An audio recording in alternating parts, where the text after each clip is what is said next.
what number he had drawn. Then the prophet placed the patterns of lives before them on the ground, far more numerous than those in the assembly.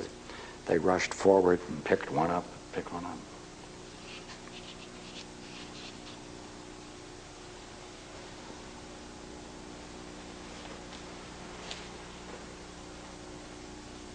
Here's now this. How is the choice made? How is the choice made? How do people choose it? He says it's a function of their character. See, character is constant through karma. Character is constant in Plato.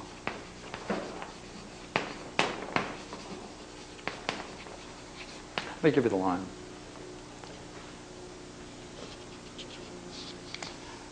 The choice of a different life inevitably is determined by different character. Different character chooses a different life. And this is the chief reason why it should be our main concern. This should be our main concern. Let's make sure we're together. All right? You're going to choose a life. Of course, you first get your lot, whether you're first or second or third, to make your choices. Oh, there are all kinds of patterns of lives all over the place. You're going to choose one. Your choice is going to be determined by your character. Ooh, then, wait a minute then. What influences your character? Because if there are better and worse choices to be made, and it's not based upon anything that you have paid off because your karma is balanced, the choice is made in terms of your character. Well, then what influences character? Sir, the choice of a different life inevitably is the consequence and is determined by different character, different choice of life. What determines that? What determines that? Well, this is where we need the ad.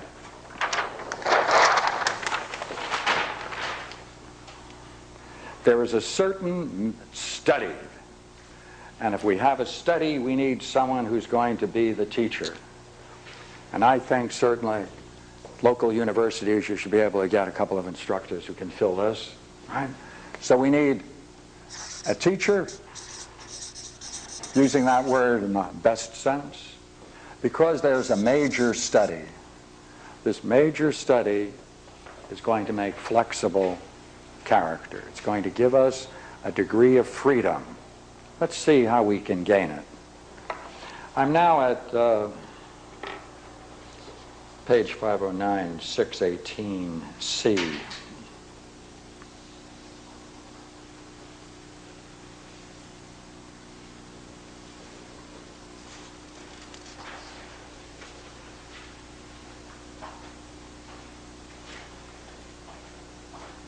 There are every variety of lives.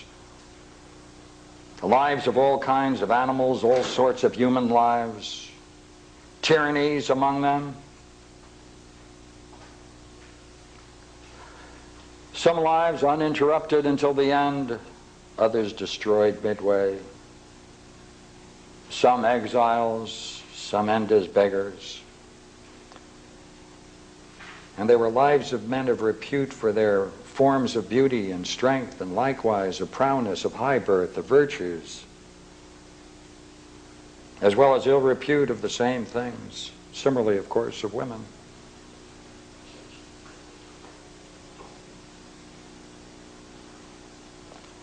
All of these things are commingled with one another, and with wealth and poverty and sickness and health and indeterminate conditions.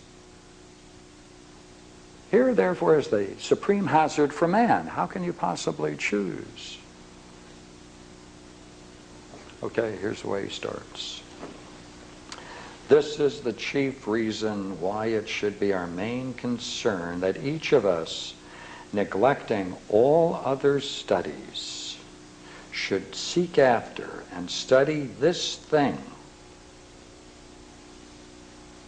if in any way he may be able to learn and to discover the man who will give him, here we go now, he must seek his study and find a man who will be able to give him the ability and the knowledge to distinguish that life that is good from that which is bad.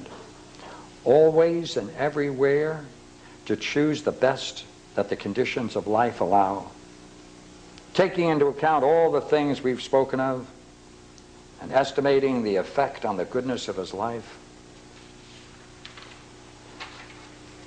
This is the study, you see. We have to find a man who can teach us so we can master this study. Well, he's going to have to show us how we can choose the best possible, we can choose best, given the conditions that we are under.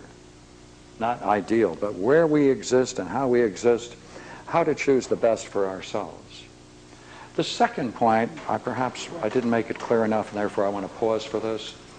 He puts in this, and reflecting on all that we have said in the dialogue, see, reflecting on all that we've said on the dialogue, therefore this man must know the Republic. Reflecting on all that we've said in this dialogue about the nature of justice and injustice. This man then should have a study that should allow us to see the effect on the goodness of life and the opposite. We should know how to combine various lives and their various combinations. And he should in some way show us how to fix our eyes on the soul by choosing the best possible life given the conditions we're in, and that's always the mean between the extremes. So therefore, I would like to just read a couple of those lines again. Right. These are the combinations, number 4. We have to know how beauty can be commingled with poverty. Wealth combined with what habit of soul operates for good and evil? What are the effects of high and low birth, and private station and public office, and strength and weakness, and quickness of apprehension and dullness, and all similar natural and acquired habits of the soul, when blended and combined with one another? So all these things, see, we'll be able to make a reasoned choice between the better and the worse life.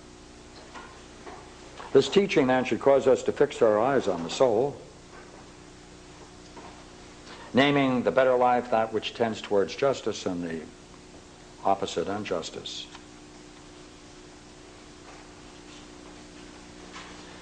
Now, the next curiosity is why he says this is so important is because, for him, whatever it is there you learn in this great study, you need it not only then when you return to the earth, right? Returning to the earth, reincarnation.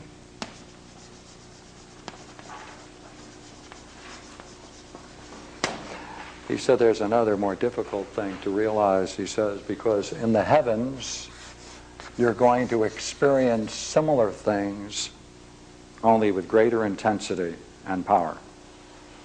And therefore you need these very same things. You have to learn these very same things, not only for your life and your reincarnation, but your journey into the other world.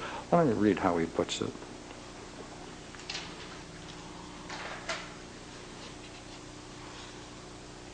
But all other considerations he will dismiss, for we have seen that this is the best choice, both for life and death.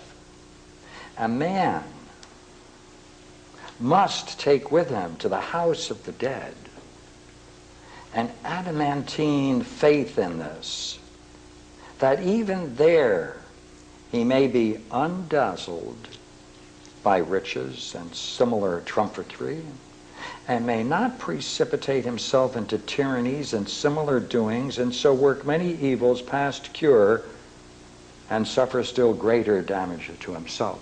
It's possible, therefore, if you take